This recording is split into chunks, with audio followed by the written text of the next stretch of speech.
তরকারিটা তো বন্ধুরা কড়াইয়ে দেওয়া আছে, তো তোমরা দেখতে থাকো করলাটা আমি কিভাবে রান্না করছি।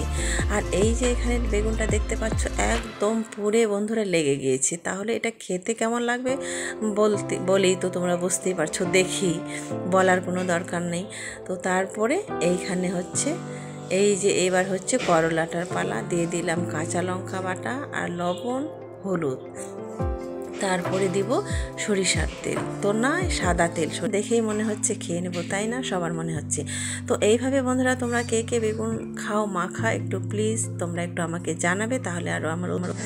তারপরে বন্ধুরা এই যে দেখতেই পাচ্ছ, তো কালারটা দেখে তো মনে হয় আমারই এখনই জিভে জল চলে আসছে, এত সুন্দর করে হয়েছে, মনে হয় ওখানে পুড়ে নেওয়া হয়েছে।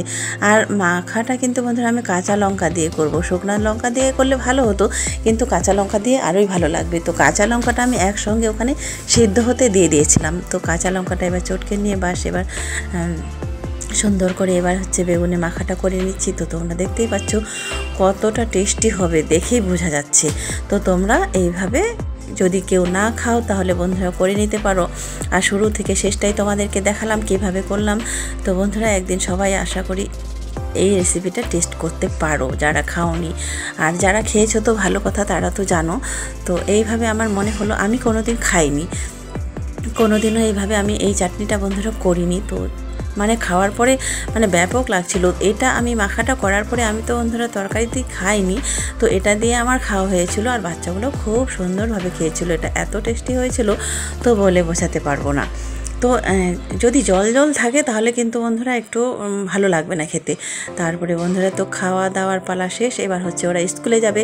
তো যতদিন ধরে এসছি, আর বেশ 2 সপ্তাহ পার হয়ে গেল, 3 সপ্তাহের কাছাকাছি যেতে যাচ্ছে যে ওরা বন্ধুরা স্কুলে যায়নি। তো আজকে ফার্স্ট টাইম স্কুলে যাচ্ছি। তো কী বলবো, মনে হয় আবার নতুন বছরে ভর্তি হয়েছে, বেশ কদিন স্কুলে যায়নি। তো যেতেও ভয় পাচ্ছে যে অনেক দিন ধরে যায়নি, আর পড়া কোনটা দিয়েছে, কোনটা হয়েছে হয়নি, তো এরকম যাই হোক একটা কাছুমাছু করছে যাওয়ার জন্য। তো আমি জোর করে পাঠালাম। তো 2 দিন আরও যেতে পারতো, কিন্তু ওরা ভয়ে যায়নি। তো আজকে আমি বললাম আজকে যেতেই হবে, আর কাল থেকে তো আবার ছুটি, বলছে যাব না। তো আমি বলছি যাই হোক একদিন গেলেও যেতে হবে, 2 দিন তো হলিতে ছুটি আছে। আমি তাও জোর করে পাঠালাম দুজনকে যে না যেতেই হবে। তো আজকে আবারও প্রথমে স্কুলে যাচ্ছে।